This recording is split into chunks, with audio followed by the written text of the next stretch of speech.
আমাদের কোরবানি তখনই সফল হবে যখন আমরা আল্লাহর হুকুমকে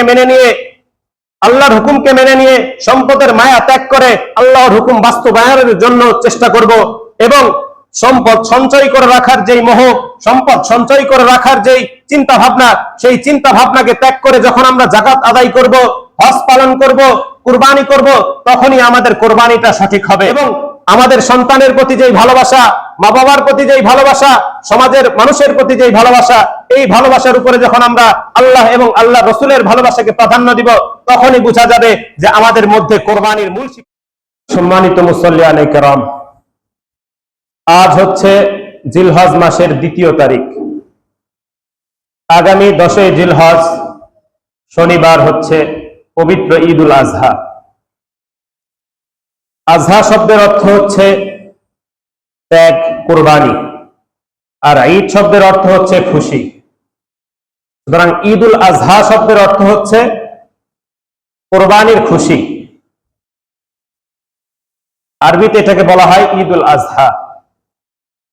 এই ঈদ উল আজহার দিনে আমরা কোরবানি করে থাকি, এবং এই কোরবানির মাধ্যমে মুমিনের একটা আনন্দ থাকে।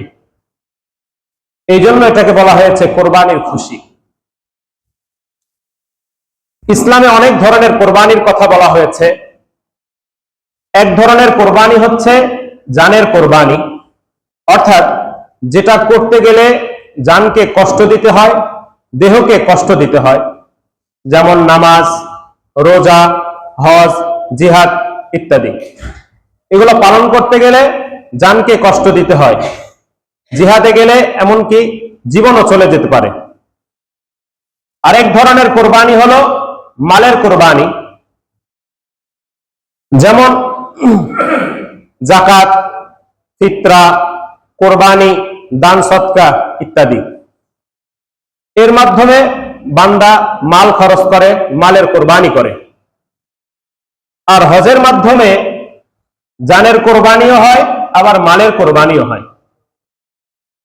আরেক ধরনের কোরবানি হলো মনের কোরবানি, অর্থাৎ মনের যেই চাহিদা, মনের যেই খায়সাত, মনের যেই চাহাত, মনের যে চিন্তা চেতনা, মনের যেই ধারণা, মনের যে যুক্তি, এই সমস্ত জিনিসের কোরবানি।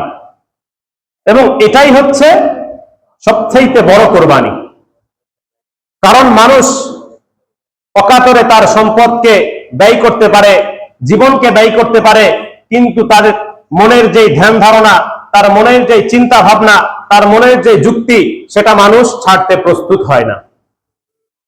এমনকি রাসূল সাল্লাল্লাহু আলাইহি সাল্লামের যুগে কাফের মুশরিকরা তাদের সম্পদ ব্যয় করেছে, তাদের জীবন ব্যয় করেছে, কিন্তু তাদের যে শিরকি চিন্তা ভাবনা, তাদের যে শিরকি ধারণা, এটা তারা ছাড়তে প্রস্তুত হয়নি। এই জন্য বলা হচ্ছে যে মনের কোরবানিটাই হচ্ছে আসল কোরবানি। ঈদ উল আজহাতে আমরা পশু কোরবানি করে থাকি, এবং এই কোরবানির মাধ্যমে অনেক অর্থ ব্যয় হয়, যার মাধ্যমে মনের কোরবানি হয়। অর্থাৎ এই অর্থের প্রতি মনের যে মায়া, মনের যে ভালোবাসা, এই মায়া ভালোবাসাকে ত্যাগ করে আমরা যখন কোরবানি করি, তখন এটা হয় মনের কোরবানি। অর্থাৎ আমাদের কোরবানিটা হতে হবে মনের কোরবানি। কোরবানি করতে গেলে আমাদের মনের মধ্যে গোশত খাওয়ার উদ্দেশ্যটা এসে যেতে পারে, গোশত খাওয়ার উদ্দেশ্যটাই মূল হয়ে দাঁড়াতে পারে। আমাদের এই উদ্দেশ্যকে বাদ দিতে হবে, বাদ দিয়ে একমাত্র আল্লাহ তাআলাকে রাজি খুশি করার জন্য কোরবানি করতে হবে। কোরবানির জন্তু কিনতে গেলে আমাদের মনের মধ্যে ধারণা আসতে পারে যে সবচাইতে বড় গরুটা কিনবো, সবচাইতে বড় পশুটা কিনবো, অথবা যেটা কিনবো সেটাকে সাজিয়ে পড়িয়ে সবাইকে দেখাবো, যাতে আমার একটা নাম হয়, একটা শোহরত হয়। এই ধরনের ধ্যান ধারণা আমাদের মধ্যে আসতে পারে। তাহলে এই ধরনের ধ্যান ধারণাকে বাদ দিয়ে আল্লাহ তাআলার উদ্দেশ্যে আমাদেরকে কোরবানি করতে হবে। অর্থাৎ মনের কোরবানিটাই হলো আসল কোরবানি। এখন আমরা যদি আমাদের মনের ধ্যান ধারণাকে ত্যাগ না করে শুধু রক্তে মাংসের জানোয়ারকে কোরবানি করি, তাহলে তাতে কোনো ফায়দা হবে না। আল্লাহ রাব্বুল আলামিন সূরা হজের 37 নম্বর আয়াতের মধ্যে বলেন, লা ইয়ানালাল্লাহা লুহুমুহা ওয়ালা দিমাউহা ওয়ালাকিন ইয়ানালুহুত তাকওয়া মিনকুম। অর্থাৎ তোমরা যেই জন্তু কোরবানি করো, এই জন্তুর রক্ত মাংস কোনো কিছুই আল্লাহর কাছে আদৌ পৌঁছে না, বরং আল্লাহর কাছে পৌঁছে তোমাদের তাকওয়া, তোমাদের পরহেজগারি, তোমাদের ইখলাস, তোমাদের আন্তরিকতা। সুতরাং আমাদেরকে কোরবানি করতে হবে মনের কোরবানি। শুধু নিছক পশু কোরবানি করলে এই কোরবানির মাধ্যমে আমাদের মূল কোরবানি যেটা আল্লাহর হুকুম, আল্লাহর পক্ষ থেকে যে কোরবানির আদেশ, সেই কোরবানি আদায় হবে না। এমনকি কোরবানির যে মূল ইতিহাস, অর্থাৎ হযরত ইব্রাহিম আলাইহিস সালামের কোরবানি, আল্লাহ রাব্বুল আলামিন তাকে তার সবচাইতে প্রিয় বস্তু কোরবানি করার নির্দেশ দিয়েছিলেন। আর হযরত ইব্রাহিম আলাইহিস সালাম আল্লাহর হুকুম পালনের উদ্দেশ্যে তার সবচাইতে প্রিয় বস্তু কোরবানি, তার সবচাইতে প্রিয় বস্তু পুত্রকে কোরবানি করার জন্য প্রস্তুতি গ্রহণ করেছিলেন। এটাই ছিল তার কোরবানি। দুনিয়ার মধ্যে সবচাইতে প্রিয় বস্তু কি হতে পারে? পুত্র। দুনিয়ার মধ্যে সবচাইতে প্রিয় বস্তু হতে পারে পুত্র। তিনি আল্লাহর হুকুমে এই পুত্রকে কোরবানি করার জন্য প্রস্তুতি গ্রহণ করেছিলেন। তাও কেমন পুত্র? হযরত ইব্রাহিম আলাইহিস সালাম সারা জীবন, প্রায় আজীবন ছিলেন নিঃসন্তান। তার কোনো সন্তান ছিল না। তিনি আল্লাহ রাব্বুল আলামিনের দরবারে সন্তানের জন্য বারবার দোয়া করেছেন। তার বয়স হয়ে গিয়েছে 86 বছর, তার স্ত্রী হয়ে গিয়েছে বয়োবৃদ্ধা। এমন অবস্থায় আল্লাহ রাব্বুল আলামিন তাকে সন্তানের সুসংবাদ দিলেন। ইব্রাহিম আলাইহিস সালামের স্ত্রী তিনি আশ্চর্য প্রকাশ করে বলছেন, ইয়া ওয়াইলাতা আলি ওয়া আনা আজুজু ওয়া হাযা বালি শাইখা, যে ইয়া ওয়াইলাতা, হায় কিভাবে সম্ভব, আলিদু, আমি সন্তান প্রসব করব, আনা আজুজু, আমি হচ্ছি বয়োবৃদ্ধা, ওয়া হাযা বালি শাইখা, আর এই যে আমার স্বামী তিনি হচ্ছেন বৃদ্ধ। অর্থাৎ তারা উভয়ে ছিলেন বয়োবৃদ্ধ। এমন অবস্থায় আল্লাহ রাব্বুল আলামিন তাকে একটি সন্তান দান করলেন। সেই সন্তানের নাম হচ্ছে ইসমাঈল। এবং পরবর্তীতে আল্লাহ রাব্বুল আলামিন তাকে আরো একটা সন্তান দান করলেন, তার নাম হচ্ছে ইসহাক। তো এই পুত্র ইসমাঈল আলাইহিস সালাম যখন 7 বছর, অন্য বর্ণনা মতে 13 বছর বয়সে উপনীত হলো, কোরআনের মধ্যে আসছে যে ফালাম্মা বালাগা মাআহু সাইয়া, অর্থাৎ তিনি কাজকর্ম করার বয়সে বা হাঁটাচলা করা একটু হৃষ্টপুষ্ট, যেই বয়সে সাধারণত ছেলেরা কাজ করতে পারে, বাবার সহযোগিতা করতে পারে, এই বয়সে যখন তিনি উপনীত হলেন, তখন আল্লাহ রাব্বুল আলামিন স্বপ্নের মাধ্যমে হযরত ইব্রাহিম আলাইহিস সালামকে তার সবচাইতে প্রিয় বস্তু কুরবানি করার নির্দেশ দিলেন।